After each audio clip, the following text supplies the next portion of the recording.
हाँ, hello students. हम अभी थर्ड ईयर का फर्स्ट चैप्टर यानी अपने फिफ्थ सेमेस्टर का फर्स्ट चैप्टर स्टार्ट करने जा रहे हैं। So it is a very basic chapter. और इसके बाद अभी जो बाकी के चैप्टर्स हैं इस पे डिपेंड रहेंगे। और वैसे भी अगर आपको आगे पढ़ना है, मतलब आगे पीजी करना है लाइफ साइंसेस में या और किसी डिसिप्लिन में, तो ये चैप्टर बहुत ही ज़्यादा इम्पोर्टेंट है। अगर केमिस्ट्री में भी आप पढ़ेंगे तो एंजाइम्स का इम्पोर्टेंस वहाँ पे भी है। So enzymes are again very important molecules. तो यहाँ हमें पढ़ने की अपॉर्चुनिटी मिली है। ये कुछ बेसिक यहाँ पे दिया हुआ है। मतलब जो कुछ भी सिलेबस में कंटेंट है आपके, तो यहाँ पे हमने रिप्रेजेंट किए हुए हैं। जैसे कि हमें अभी एंजाइम के बारे में बेसिक्स पढ़ना है, उसकी डेफिनेशन, उसकी प्रॉपर्टीज़ और जो जो कुछ बेसिक काइनेटिक्स है एंजाइम के बारे में, वो भी हमें यहाँ पे पढ़ना है। तो अभी हम स्टार्ट करते हैं बेसिकली डेफिनेशन ऑफ एंजाइम्स से। तो अगर देखा जाए तो शायद आपने ये वर्ड सुना ही होगा आज तक कि एंजाइम्स क्या होते हैं। So enzymes are biological catalyst. So what is mean by catalyst? तो कैटलिस्ट किसको बोलते हैं? So it is any substance which has tendency to increase the rate of particular reaction. ठीक है, तो उसी प्रकार से एंजाइम्स भी एक कैटलिस्ट का काम करते हैं। लेकिन ये बायोलॉजिकल सिस्टम में कैटलिस्ट का काम करते हैं। बायोलॉजिकल सिस्टम माने तो सेल के अंदर। ठीक है, सेल के अंदर ये कैटलिस्ट का काम कर रहे हैं, क्योंकि बहुत सारे ट्रांसफॉर्मेशन सेल के अंदर होते हैं, बहुत सारी बायोलॉजिकल रिएक्शंस सेल के अंदर होती है। सो इसका एक आधा एग्जांपल अगर ले अपन, तो for example example given is glycolysis. So this process of glycolysis is carried out by enzyme molecules. So here glucose molecule is converted into pyruvate molecule by the action of various enzymes. Means glycolytic enzymes convert, so here glucose into pyruvate. So glucose is a 6 carbon compound and pyruvate is a 3 carbon compound. So ये जो basic step है ये catalysis की, सो ये enzyme molecule convert कर रहे हैं, carried out कर रहे हैं, सॉरी। अगर हम नॉर्मल कंडीशन में ग्लूकोज को रख दें नॉर्मल टेम्परेचर पे, तो ग्लूकोज का कन्वर्शन पायरुवेट में होने में सालों लग जाएंगे, या फिर उसका कन्वर्शन शायद पायरुवेट में होगा भी नहीं। लेकिन अगर ग्लूकोज वहाँ पे प्रेजेंट है और वहाँ पे एंजाइम्स प्रेजेंट है, तो अगर एंजाइम्स एक्ट हो रहे हैं ग्लूकोज पे, सो they will convert glucose within fraction of seconds into pyruvate molecule। ठीक है, तो मतलब इसने क्या किया है, रिएक्शन का रेट जो है बहुत ज़्यादा इंक्रीज किया है। So that's why they are known as catalyst. तो कैटलिस्ट के बारे में आपने केमिस्ट्री में भी पढ़ा होगा, तो शायद आप भी आपके ध्यान में आया होगा कि कैटलिस्ट का रोल क्या होता है। अगर कोई प्रेजेंट है, उसका प्रेजेंस अगर यहाँ पे इंक्रीज के बारे में अभी बात कर रहे हैं, तो प्रेजेंस अगर इंक्रीज करता है किसी चीज़ को, तो वो कैटलिस्ट का काम कर रहे हैं, है ना। जैसे हमारे टीचर्स हमारी लाइफ में एक कैटलिस्ट का काम करते हैं। वैसे तो हमको पढ़ना अच्छा नहीं लगता है, लेकिन ठीक है, अगर कोई टीचर होता है पढ़ाता है, तो अगर इंटरेस्ट आता है हमें, तो वो पढ़ाई का इंटरेस्ट बढ़ने लगता है, पढ़ाई ज़्यादा होने लगती है। तो वहाँ पे वो कैटलिस्ट का काम कर रहा है। ठीक है, तो डेफिनेशन देखते हैं अभी एंजाइम्स की।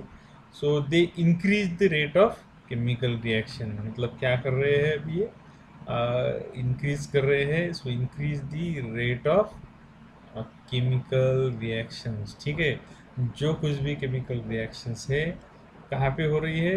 So taking place with in the living cells, हमने अभी बात की थी।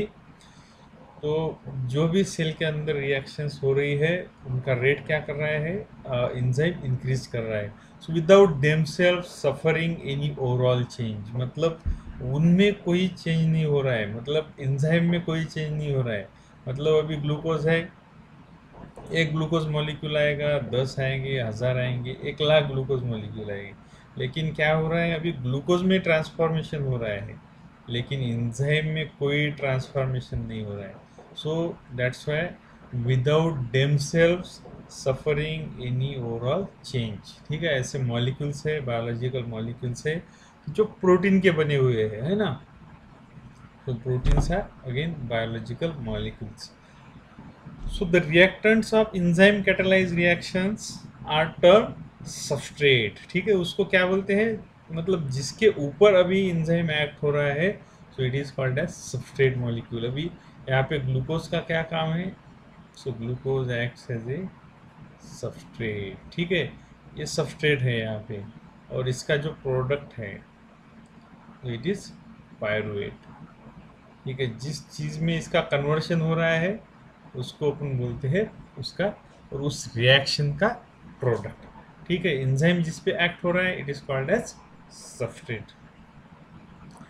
सो enzymes are quite specific in character. Specific माने तो एक चीज़ पे अगर एक्ट होना है, एक सबस्ट्रेट मॉलिक्यूल पे एक्ट होना है, तो वहाँ पे एक एंजाइम काम करेगा।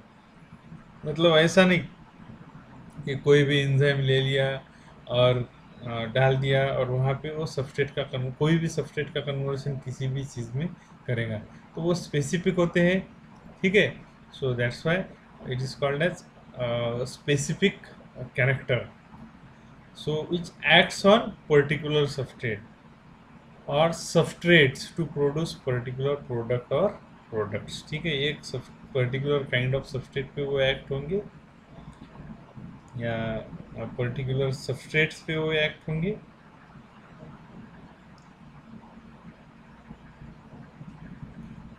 और उनका कन्वर्शन किस चीज़ में करेंगे? वहाँ पे वो प्रोडक्ट में उनका कन्वर्शन करेंगे। सो यहाँ पे अभी एक चीज़ बताई है कि ऑल एंजाइम्स आर प्रोटीन्स, कि एंजाइम्स क्या है? प्रोटीन्स है। ठीक है, अभी मतलब मैक्सिमम 99.9% अगर कहे हम तो एंजाइम्स आर प्रोटीन्स। ठीक है, लेकिन कुछ कुछ मॉलिक्यूल्स होते हैं, जैसे कि एक आधा एग्जांपल अगर देना चाहे अपन तो राइबोजाइम्स।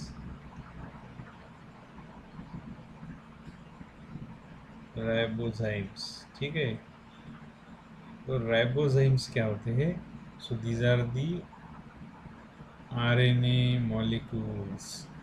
मतलब वो एंजाइम तो है, लेकिन वो ये क्या है? आरएनए मॉलिक्यूल्स है जो प्रोटीन सिंथेसिस में टेक पार्ट करते हैं, उनका रोल परफॉर्म करते हैं। सो दैट्स वाई अभी हम जनरलाइज कर सकते हैं कि all enzymes are proteins, but there are few exceptions. So these exceptions are ribozymes. So, however, without the presence of non-protein components called a cofactor, many enzyme proteins lack catalytic activity. अब कुछ कुछ enzyme को क्या चाहिए होता है? एक additional factor चाहिए होता है, so that's why it is called as cofactor. जैसे को डायरेक्टर रहता है ना, वैसे ही आप एक को-फैक्टर लगता है किसी किसी एंजाइम्स को। अगर इसका एक आधा एग्जांपल दे तो हम यहाँ पे for example conversion of pyruvate into lactate। ठीक है, ये फेमस रिएक्शन है। So here pyruvate is converted into lactate in presence of NADH।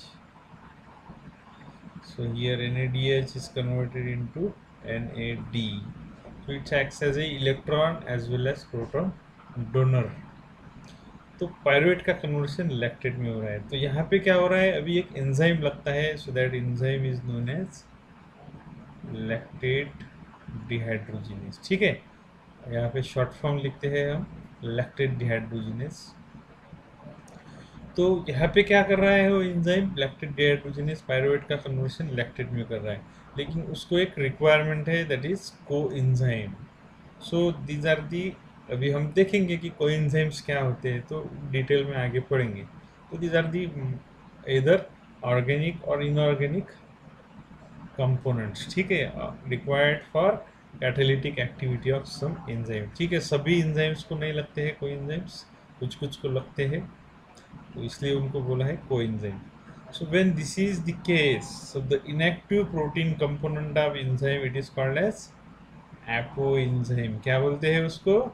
Apoenzyme. मतलब सिर्फ प्रोटीन प्रेजेंट है वहाँ पे और कोई एंजाइम अगर प्रेजेंट नहीं है, then it is called as apoenzyme. So the active enzyme including cofactor, so it is called as holoenzyme। क्या कर रहे हैं उसको? holoenzyme। ठीक है, मतलब एंजाइम भी है और वहाँ पे क्या प्रेजेंट है, मतलब एंजाइम मतलब प्रोटीन कंपोनेंट भी प्रेजेंट है और वहाँ पे उसके साथ नॉन प्रोटीन कंपोनेंट जो कि कोएंजाइम का काम कर रहा है, कोफैक्टर का काम कर रहा है, तो वहाँ पे उसको क्या कहेंगे हम? कोएंजाइम कहेंगे, और it is completely active component. ठीक है, सो यहाँ पे apo protein plus apo protein के साथ आएगा कोएंजाइम। ओके, सो ये दोनों मिला के एक कॉम्प्लेक्स देंगे हमें। So this complex is known as holoenzyme। ठीक है, सो अब ये कोफैक्टर जो है it may be an organic molecule, so when it is known as coenzyme, और it may be a metal ion. हमने पहले ही कहा था ये तो एक तो ऑर्गेनिक होगा या फिर इनऑर्गेनिक होगा। ठीक है, मेटल आयन भी यहाँ पे हो सकता है। सो अगर कोफैक्टर ऑर्गेनिक है तो इसको क्या कहेंगे? कोएंजाइम कहेंगे, और सिंपली अगर इनऑर्गेनिक आयन है तो it is simply called as cofactor. So some enzymes bind cofactors more tightly than others. अब कुछ कुछ एंजाइम जो है उनके कोफैक्टर को टाइटली बाइंड करते हैं, मतलब कोवेलेंट बॉन्ड भी कहीं कहीं फॉर्म करते हैं। So when a cofactor is bound so tightly, so that it is difficult to remove without damaging the enzyme। अगर हमें तोड़फोड़ नहीं करनी है एंजाइम की और निकल रहा है एक आधा component, then it is called as coenzyme. लेकिन यहाँ पे अगर तोड़ना पड़ रहा है, कोई ब्रेक डाउन करना पड़ रहा है, सो टू रिमूव विदाउट, मतलब it is difficult to remove without damaging the enzyme, so it is sometimes called a prosthetic group. अगर प्रोस्थेटिक ग्रुप कंप्लीटली रिमूव करना है तो वहाँ पे कोई बॉन्ड ब्रेक करना पड़ेगा कि जो इस कोफैक्टर ने क्या किया है, एंजाइम मॉलिक्यूल के साथ तैयार किया हुआ है। तो ये बहुत ही इम्पोर्टेंट चीज़ है, ये आपको समझना ज़रूरी है। तो यहाँ पे तीन टर्मिनोलॉजीज यूज़ की है, सिंपली कोफैक्टर, कोएंजाइम और प्रोस्थेटिक ग्रुप। कोएंजाइम अगर कोवैलेंटली लिंक है तो इसको क्या कहते हैं? प्रोस्थेटिक ग्रुप कहते हैं। तो यहाँ पे समराइज करेंगे ये कंसेप्ट। सो एंजाइम में क्या है? एक तो इनएक्टिव प्रोटीन कंपोनेंट है और कोफैक्टर है। ठीक है, अब कुछ कुछ को ज़रूरत नहीं रहती है कोएंजाइम की, तो it is simply without any cofactor it is active. लेकिन कुछ को लगती है कोफैक्टर की ज़रूरत, और कोफैक्टर क्या है? दो प्रकार के हो सकते हैं, या तो कोएंजाइम हो सकता है या मेटल आयन। सो कोएंजाइम सिंपली कोएंजाइम भी बोल सकते हैं अगर वो नॉन कोवैलेंटली एसोसिएटेड है। अब कोवैलेंटली एसोसिएटेड है तो it is called as prosthetic group. ठीक है, यहाँ पे कोवैलेंट लिंकेज। ठीक है, प्रोस्थेटिक ग्रुप का और एक सिंपली कोएंजाइम का अगर एग्जांपल ले तो यहाँ पे प्रोस्थेटिक ग्रुप का एग्जांपल है FAD, और सिंपली कोएंजाइम का अगर एग्जांपल ले तो हमने अभी देखा है NAD। तो ये कॉमन एग्जांपल्स है।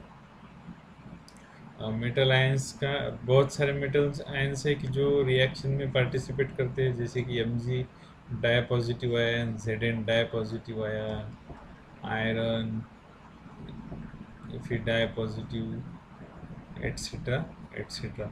ऐसे खूब सारे मेटल आयंस है जो यहाँ पे क्या करते हैं, पार्टिसिपेट करते हैं, एज ए कोफैक्टर का काम करते हैं। तो यहाँ पे डायग्रामेटिक रिप्रेजेंटेशन दिया हुआ है, एपो एंजाइम है। अगर एपो एंजाइम के साथ दूसरा कंपोनेंट प्रेजेंट है, अगर कोई कोएंजाइम प्रेजेंट है, तो then it is called as holoenzyme. अगर ये डिसोशिएट होता है तो then it will gives protein component, it is called as apoenzyme. And non protein component, ठीक है, उसको बोलेंगे नॉन प्रोटीन। ठीक है, ये नॉन प्रोटीन कंपोनेंट है कोएंजाइम, या तो प्रोस्थेटिक ग्रुप रहेगा या सिंपली कोएंजाइम भी उसको अपन बोल सकते हैं। अब अदर वर्ड्स में अगर हमने डिस्क्राइब करना है तो same concept. So enzymes are proteins with specific catalytic function. Enzymes क्या है, प्रोटीन्स है with specific catalytic functions. So that are produce by all living cells. ठीक है, लिविंग सेल्स इसको प्रोड्यूस करते हैं, हमने अभी देखा है। So they are bio catalyst, ये भी हमने देखा है कि वो क्या होते हैं, बायोलॉजिकल कैटलिस्ट होते हैं।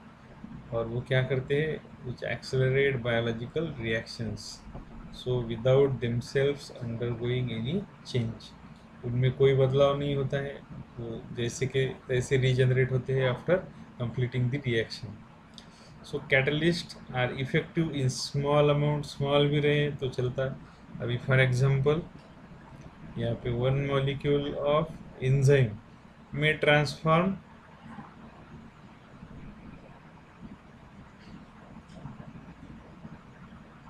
thousands of substrate into thousands of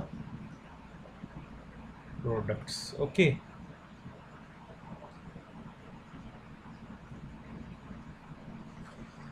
तो ये सारी चीज़ें हम आगे पढ़ने वाले हैं। तो ये सिर्फ आपको मालूम होना चाहिए, 1 मॉलिक्यूल यानी कि ये इतनी स्मॉल क्वांटिटी में लग सकते हैं। अगर ये मोल में लग रहा है तो ये माइक्रोमोल में लगेगा enzyme.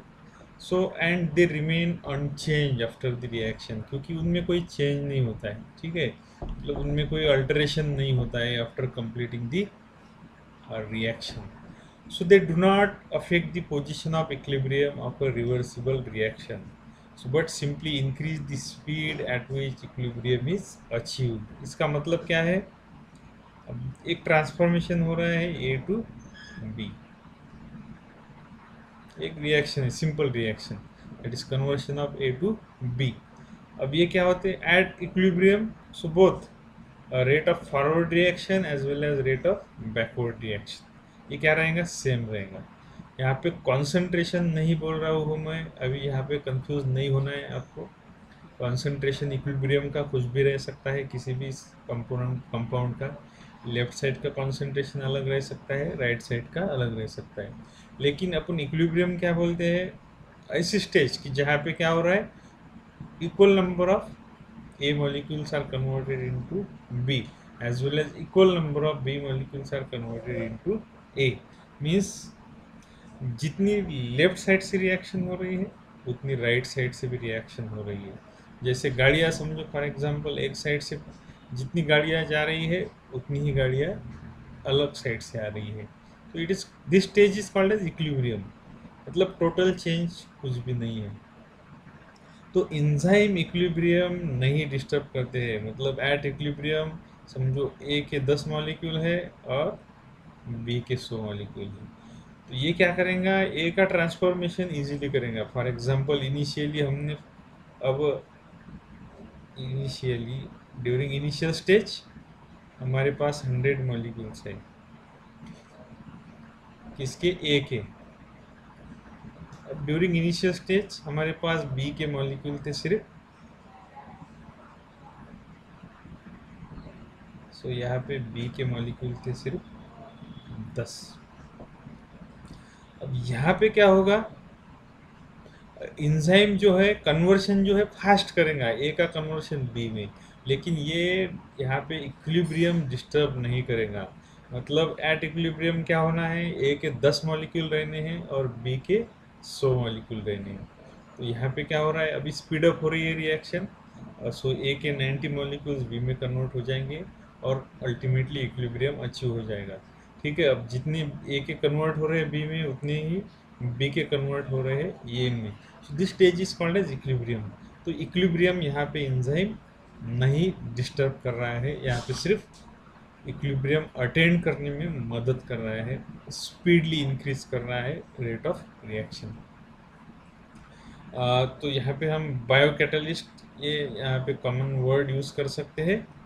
So it includes pure enzymes, crude cell extract, viable plant cells जिनके अंदर कैटालिटिक एक्टिविटी है, viable animal cells, viable microbial cells, intact non viable microbial cells. ठीक है, तो एक कंसेप्ट यहाँ पे है।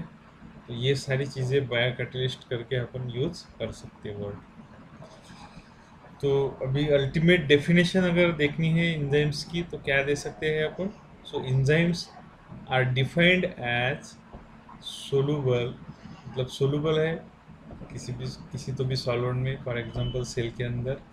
कोलॉइडल है, ऑर्गेनिक कैटलिस्ट है। ऑर्गेनिक क्या है आपको पता है। So form by living cells. ठीक है, लिविंग सेल तैयार कर रही है। ठीक है, सोलूबल है, कोलॉइडल, ऑर्गेनिक, कैटलिस्ट है। कैटलिस्ट इंपॉर्टेंट वर्ड है यहाँ पे, ऑर्गेनिक भी इंपॉर्टेंट वर्ड है, और लिविंग ये बहुत ही ज़्यादा इंपॉर्टेंट वर्ड है। और accelerate the rate of reaction without themselves undergoing any change. इनमें कोई चेंज यहाँ पे नहीं हो रहा है, कोई बदलाव यहाँ पे नहीं हो रहा है। So the general characteristic features of enzyme are proteinaceous in nature. ठीक है, वो प्रोटीन नेचर के है, तो हमको पता है। और generally most of the enzyme, सिर्फ साइक्रोफाइल के छोड़े तो, इनएक्टिव एट 0 डिग्री सेंटीग्रेड। ठीक है, साइक्रोफाइल्स इसको एक्सेप्शन है। So they have high degree of specificity, ये भी पता है, और इफिशियंसी, मतलब एफिशिएंटली वो काम करते हैं, चूकते नहीं हैं। और इसकी स्टडी के लिए हम, यानी एंजाइम की स्टडी के लिए हम क्या कहते हैं, ब्रांच को एंजाइमोलॉजी ये नाम दिया हुआ है। तो ठीक है, यहाँ पे हम अभी रुकते हैं। यहाँ पे शायद आपकी एंजाइम की जो डेफिनेशन है, बेसिक कंसेप्ट है, वो क्लियर हो चुका होगा। अब बाकी के हम जो डिटेल पॉइंट्स है वो आगे देखेंगे। ठीक है, तो थैंक यू।